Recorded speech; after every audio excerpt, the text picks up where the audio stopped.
یہ بات ذہن میں رکھیے گا کہ اللہ نے ہر دور میں انبیاء کے پاکیزہ وجود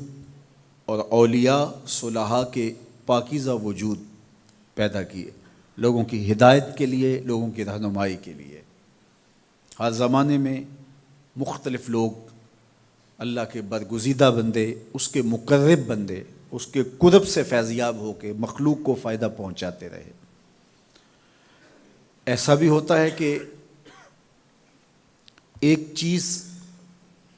جس کی مارکیٹ میں ڈیمانڈ ہو تو اس کا 2 نمبر بھی دستیاب ہو جاتا ہے، تو اس کا یہ مطلب نہیں ہے کہ حقیقت کا انکار کر دیا جائے۔ آج لوگ بہت دھڑلے کے ساتھ ولایت کا، اولیاء کا انکار کر دیتے ہیں، اور اس کی مثال ان لوگوں پہ انگلی رکھتے ہیں جنہوں نے دکانیں کھولی ہیں اور طریقت کے نام پر دھبا ہیں اور داغ ہیں، مکر و فریب اور دجل و تلبیسات کے پلندے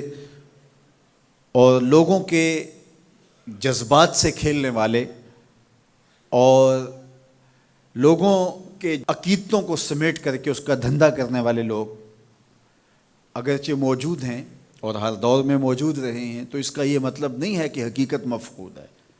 اگر کوئی جھوٹا مدعی نبوت ہو اور مختلف ادوار میں ہوئے بھی، تو کیا نبوت کی حقیقت کا انکار کر دیا جائے گا؟ تو جب جھوٹے مدعیان نبوت کی وجہ سے نبوت کی حقیقت کا انکار نہیں ہو سکتا، تو جھوٹے مدعیان ولایت کی وجہ سے ولایت کا بھی انکار نہیں ہو سکتا۔ لیکن چونکہ انبیاء علیہم السلام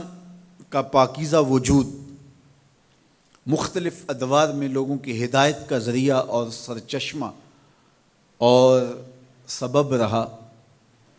اور مختلف ادوار میں انبیاء علیہم السلام آتے رہے تا کہ میرے اور آپ کے آقا و مولا حضور ختم المرتبہ تشریف لائے۔ حضور کے بعد نبوت کا دروازہ بند کر دیا گیا، لیکن ولایت کا دروازہ بند نہیں ہوا تا کہ خاتم الاولیاء حضرت امام مہدی تشریف لائیں گے، اور ان کے بعد پھر جب کفر پھیلے گا اور پھر یہ دروازہ بند ہوگا۔ لیکن اولیاء مختلف ادوار میں موجود رہیں گے، اور اس کا امکان موجود ہے۔ تو جس چیز کا امکان موجود ہے تو بہت سارے لوگ مدعی ہیں، نبوت کا امکان ختم ہو گیا، اب حضور کے بعد کوئی نبی نہیں ہے، پھر بھی مدعی موجود ہیں، اور جس چیز کا امکان ہے بلکہ جس چیز کا وقوع ہے تو اس کے مدعی کیوں نہیں ہوں گے؟ تو یہ ایک حالات کا مقابلہ نہ کرنے والی بات ہے کہ کھرے اور کھوٹے کو پہچاننا، اچھے اور برے کی تمیز کرنا، اصل اور نقل کی شناخت کرنا، جب مشکل لگے تو آپ سرے سے اس کا انکار کر دیں۔ تو اس کا مطلب یہ ہوا کہ ہم اپنے لیے ان پاکیزہ لوگوں کی ضرورت محسوس نہیں کرتے، ورنہ ہم کیسے انکار کریں گے؟ اگر ہمارے بدن کو ادویات کی ضرورت ہو، ایسی بیماریاں لاحق ہو جائیں اور مارکیٹ سے 2 نمبر ادویات بھی موجود ہوں اور 1 نمبر ادویات بھی ملتی ہوں، تو ہم تلاش کر کے 1 نمبر تک پہنچنے کی کوشش کرتے ہیں۔ تو اگر روح بیمار ہے اور اس کے معالج ہمیں چاہیے اور ہم سمجھیں کہ اس کے بغیر چارہ نہیں ہے، تو پھر ہمیں حقیقت تک پہنچنے کے لیے کوشش کرنا ہوگی، اور اس کا انکار کر دینا یہ سوائے حماقت اور نادانی کے اور کچھ نہیں ہے۔